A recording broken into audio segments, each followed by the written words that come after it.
Hi friends, welcome to my channel Sheetal's kitchen Gujarati. આજે આપણે બનાવીશું સાતમ સ્પેશિયલ રેસીપી મકાઈના વડા. સાતમ સ્પેશિયલ રેસીપી આપણે રાંધણછઠના દિવસે જ બનાવતા હોઈએ છીએ અને રાંધણછઠ પર આપણે એવી રેસીપીઓ બનાવતા હોઈએ છીએ કે જે 2 થી 3 દિવસ સુધી ખાઈ શકાય. તો આજે હું તમારી સાથે શેર કરવા જઈ રહી છું મકાઈના ટેસ્ટી એવા વડા.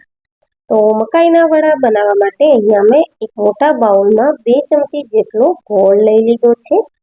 સાથે જ 5 થી 6 ચમચી જેટલું ખાટું દહીં લીધું છે. વડામાં દહીં અને ગોળનું પ્રમાણ એકસરખું રાખશો તો વડાનો ટેસ્ટ છે તે ખાટો મીઠો ખૂબ સરસ આવશે. સ્વાદ પ્રમાણે મીઠું ઉમેરીશું, અડધી ચમચી હળદર પાવડર, અડધી ચમચી લાલ મરચું પાવડર, 1 ચમચી જેટલું ધાણા જીરું ઉમેરીશું. સાથે અડધી ચમચી જેટલા અજમાને હાથેથી ક્રશ કરી અને ઉમેરી લઈશું.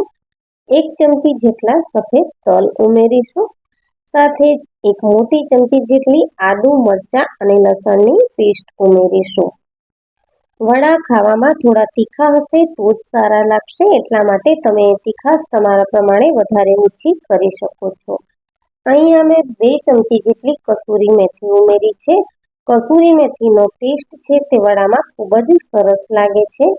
અને હવે આપણે મસાલાને દહીં સાથે સારી રીતે મિક્સ કરી લઈશું અને બધો જ મસાલો ઓગળી જાય એટલે આપણે તેમાં લોટ ઉમેરી લઈશું. તો લોટ આ રીતે આપણે ચાળીને જ ઉમેરવાનો છે, જેથી કરીને મકાઈના લોટમાં મોટા દાણા કે કંઈ હોય તો તે નીકળી જાય. તો આ રીતે મેં વડા માટે લોટ ચાળી લીધો છે. હવે લોટને આપણે મસાલા સાથે સારી રીતે મિક્સ કરી લઈશું. આ સ્ટેજ ઉપર આપણે બાઇન્ડિંગ માટે 2 ચમચી જેટલો રોટલીનો લોટ ઉમેરીશું.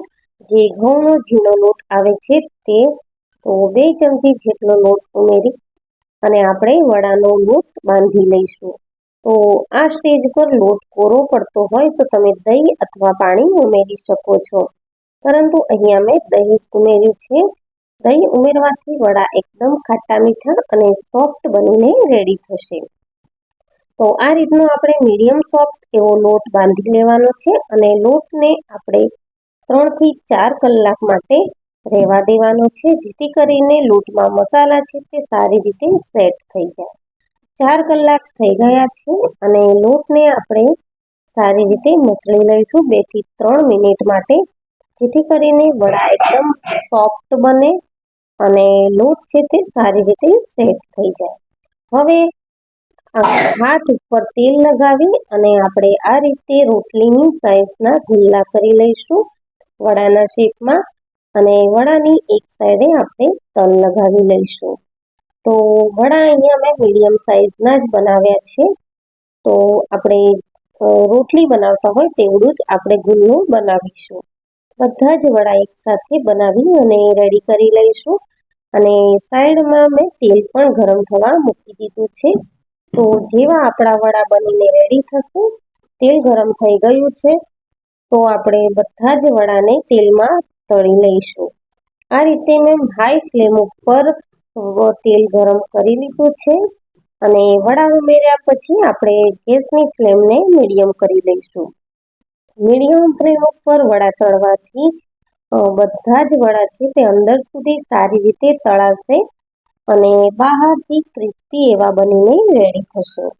તો આ રીતે આપણે લગભગ વડાને તળાતા 7 થી 8 મિનિટ જેટલો સમય લાગશે. તો સાઈડ બાય સાઈડ પલટાવતા જઈ અને આપણે વડાને ક્રિસ્પી એવા બનાવીને રેડી કરી લેવાના છે. તો બધા જ વડાને મેં પલટાવી લીધા છે. એક સાઈડથી તે ગોલ્ડન બ્રાઉન કલરના થઈ ગયા છે. લગભગ 8 મિનિટ જેવું થવા આવ્યું છે અને વડા છે તે તળાઈને રેડી થઈ ગયા છે. તો હવે આપણે વડાને પ્લેટમાં કાઢી લઈશું. આ રીતે આપણે મકાઈના ટેસ્ટી અને સોફ્ટ એવા વડા બનાવીને રેડી કરી લીધા છે. તો હવે તેને આપણે સર્વિંગ પ્લેટમાં લઈ લઈશું. મિત્રો, આ રાંધણછઠ પર તમે પણ મકાઈના વડા આ રીતે બનાવજો અને તમને આ રેસીપી કેવી લાગી તે મને કમેન્ટ સેક્શનમાં જરૂરથી જણાવજો. જો મારી રેસીપી વિડીયો ગમ્યો હોય તો વિડીયોને લાઈક કરજો, શેર કરજો અને મારા ચેનલને સબસ્ક્રાઈબ જરૂરથી કરજો. તૈયાર છે સોફ્ટ ક્રિસ્પી એવા મકાઈના ટેસ્ટી વડા. Thank you for watching.